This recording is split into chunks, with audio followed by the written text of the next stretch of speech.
Here we're looking at the 2660 vertical tillage tool. This is going to essentially be our Swiss Army knife of tillage tools. Its main goal is to help size chop residue and then also help prepare a level seed bed. So we could use it as a fall tool to break up residue in stalks, and then also as a spring prep tool to air out the soil and level the seed bed off and get it ready for planting. Here we have the Commander Pro serrated blade, 22 inches in diameter, 1.5 inch concavity.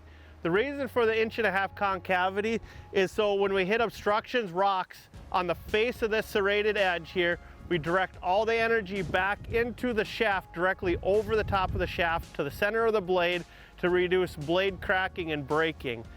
Here we have our blade angle hydraulic adjust to go from 0 to 12 degrees so we can adjust our working hydraulic angle to better size residue, turn soil, and mix soil, leave the soil how we want it to for each application for fall or spring. These blades are mounted at a 7¼ inch spacing, so that's going to allow us good residue flow.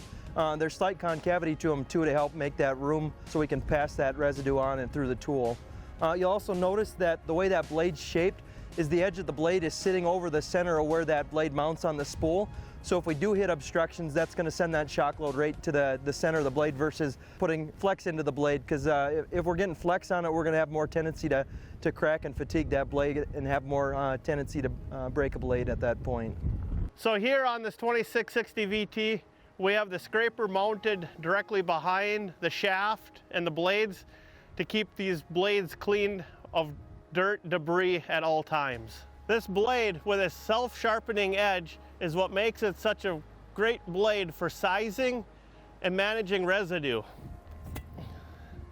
Here we have the solenoid valve here, so if our tree set controller were to fail or we were to lose the ability to set or adjust our machine from the cab using true set, we have the ability to screw in these poppet valves here in 4 locations on this disc to go from true set mode to manual mode right in the field and keep the machine moving. These discs are mounted on a C-shank cushion gang, which is going to allow us to maintain a leveler depth across the working width of those disc blades, as well as help protect the disc from shock loads from obstructions, rocks, and other obstacles we might encounter in the field. So here we have our outside hydraulic stabilizer wheel. We also have the option of installing an additional stabilizer wheel for sandier soils to help maintain the machine's levelness. We have the option of going with hydraulic stabilizer wheels and also active stabilizer wheels, which will actively change with the terrain of the ground. We have the radial flotation tire option on this machine.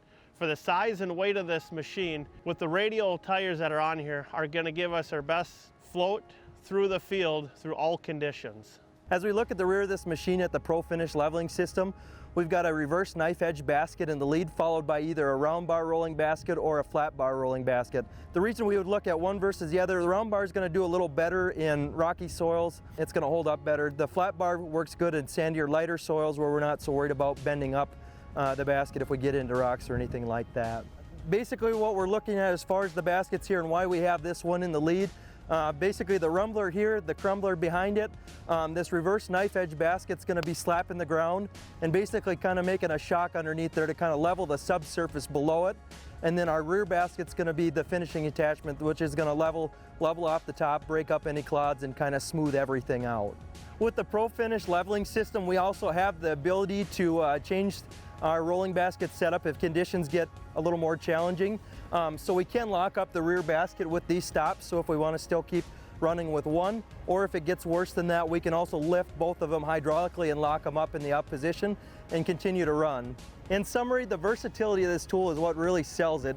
Being able to possibly replace 1 or 2 implements on your operation, combine them into one that's going to do both spring and fall work, and have the adjustability to keep up with changing conditions.